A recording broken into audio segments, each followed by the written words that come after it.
जय श्री कृष्णा, जय श्री राधे। कार्तिक मास कथा व महात्म। अध्याय 2।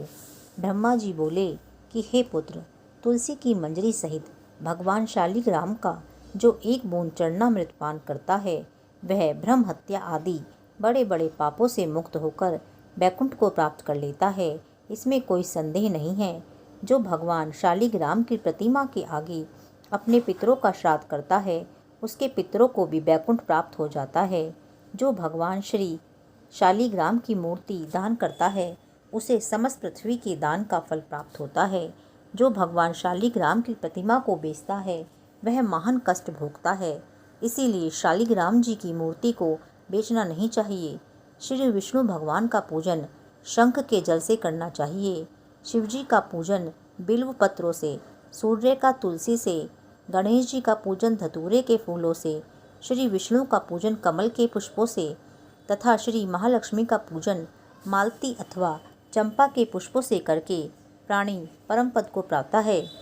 और जो भगवान की अति प्रिय तुलसी से पूजा करता है उसकी महिमा का वर्णन कोई भी नहीं कर सकता। वह जन्म मरण के अपार कष्ट से मुक्त हो जाता है। जिसकी मृत्यु तुलसी माला धारण किए हो जाती है वह जीव बिना किसी रोक टोक के सीधा बैकुंठ धाम को जाता है।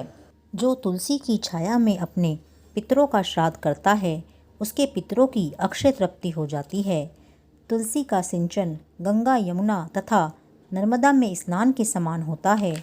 तुलसी का वृक्ष उगाने और सींचने से तथा केवल स्पर्श करने से मनुष्य के मनसा, वाचा, कर्मणा ये तीनों प्रकार के पाप नष्ट हो जाते हैं।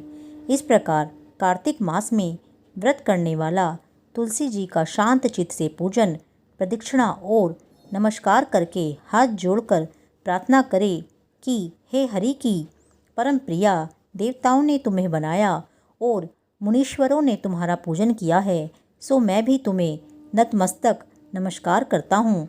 इस प्रकार से प्रार्थना करनी चाहिए। जो प्राणी आंवले के पत्तों और पुष्पों से भगवान का पूजन करता है तथा आंवले के वृक्ष के नीचे बैठकर भगवान का पूजन करता है उसको स्वर्ग के फल और फूलों का फल प्राप्त होता है। जो मनुष्य द्वादशी को तुलसी तथा आंवले के पत्तों को तोड़ता है वह घोर नरक भोगता है। मनुष्य को चाहिए कि कार्तिक मास में आंवले के फल, तुलसी या गोपी चंदन की माला धारण करे। ऐसा करने से वह जीवन मुक्त हो जाता है। व्रत करने वाला मनुष्य भोजन के पश्चात चंदन, पुष्प, पान तथा दक्षिणा देकर ब्राह्मणों को संतुष्ट करे।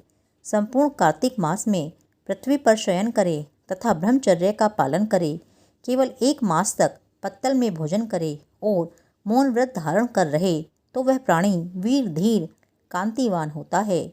जो मनुष्य एक समय आंवले के वृक्ष के नीचे पूर्ण कार्तिक मास भोजन करता है उसके 1 वर्ष के समस्त पाप क्षय हो जाते हैं।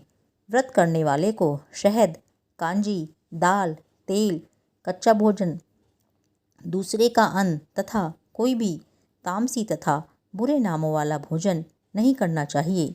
रविवार को आंवला खाना भी वर्जित है। देव, गौ, वेद तथा परनिंदा नहीं करनी चाहिए।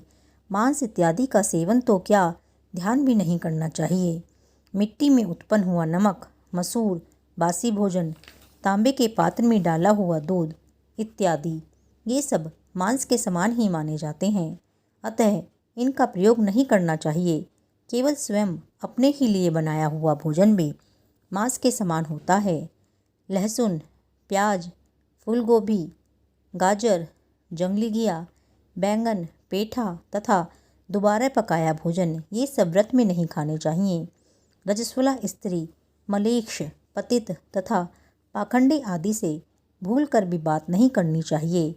एकम को पेठा, दूज को बैंगन, तीज को पृथ्वी का फूल, चौथ को मूली, पंचमी को बेलफल, छठ को कलिंदा, सप्तमी को आंवला, अष्टमी को नारियल, नवमी को जंगली घिया, दशमी को परमल, एकादशी को बेर, द्वादशी को मसूर, त्रयोदशी को पान, चतुर्दशी अमावस्या तथा पूर्णमासी को नारी को शाक भूलकर भी नहीं खाना चाहिए।